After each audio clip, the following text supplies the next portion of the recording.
Okay, so this one is a homework problem regarding the normal distribution, and it's telling you to suppose that the weight of a seedless watermelon is normally distributed with a mean of 6.1 kilograms and a standard deviation of 1 kilograms.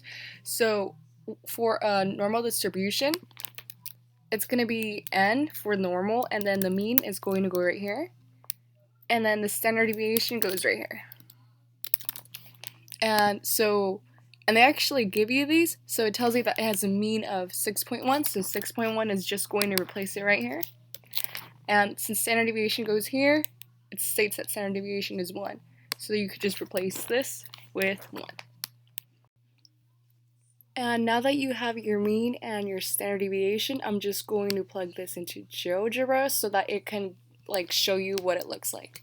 So this mu is 6.1 and your standard deviation is still 1. So this is what your distribution looks like right now. And part B is asking for the median weight. So what number is the median right here? But for a normal distribution, your mean, your median, and your mode are all the same number. So 6.1 is your mean, and since it's a normal one, 6.1 is also your median, and 6.1 is also your mode. So this is just going to be 6.1. Next part I'm doing on here, and it's asking what the z-score for a seedless watermelon is that weighs 6.8 kilograms. And this is the formula to find a z-score. It's going to be x minus your mean divided by your standard deviation. And so you could just start plugging things in. Your mean is 6.1. Your standard deviation is 1.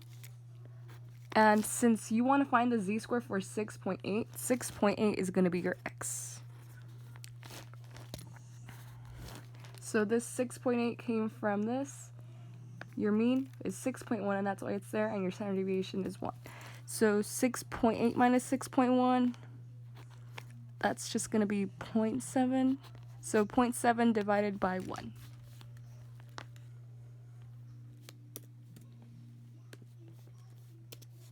And that's just going to be 0.7. So the z-score for this is going to be 0.7. If you wanted to, you can actually test this x using the same formula up here, where x minus your mean divided by your standard deviation. So your x is 4.6 minus your mean, and your mean is 6.1 divided by your standard deviation, which is 1. So 4.6 minus 6.1, that's negative 1.5, and then divided by 1. And negative 1.5, anything divided by 1 is just going to stay the same. So this is just going to be negative 1.5. And notice how this negative 1.5 as a z-score is the same as the one given here. And now part D is asking for the probability that a randomly selected watermelon will weigh more than 6 kilograms. So this is where you could just use GeoGebra again. So make sure that your mean and your standard deviation are right. And so you want to find the probability that's more than, so you're going to be using this side.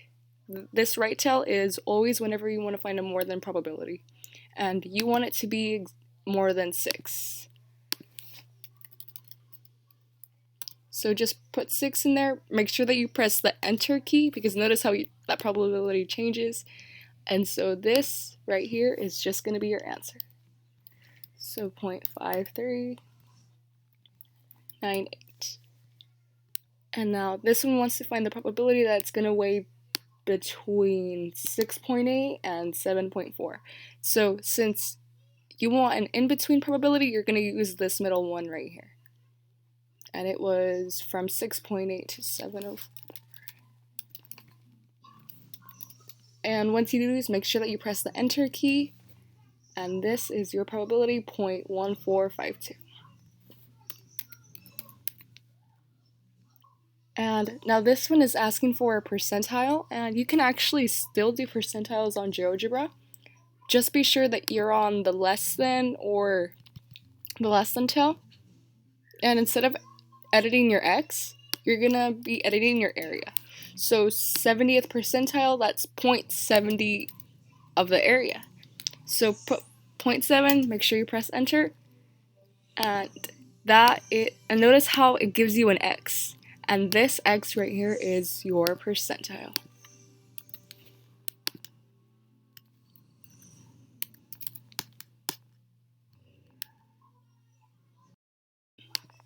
And then there are going to be times where it asks you to find the lower, the middle, or the upper quartile.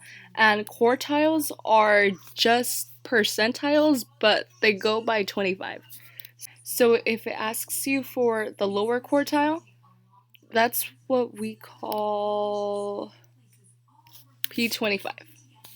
Is the same thing as your lower. So P50 is going to be your middle quartile, and then P75 is going to be your upper quartile.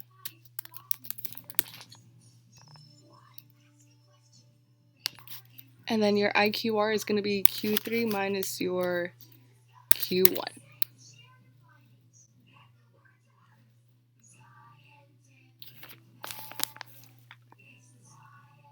So it's going to be your 75th percentile minus your 25th percentile. So let me just do that one here. So if you want to find the 75th percentile, you just go here. So 6.774. 6.7745, since that's my Q3. And now my lower quartile, 0.25 minus.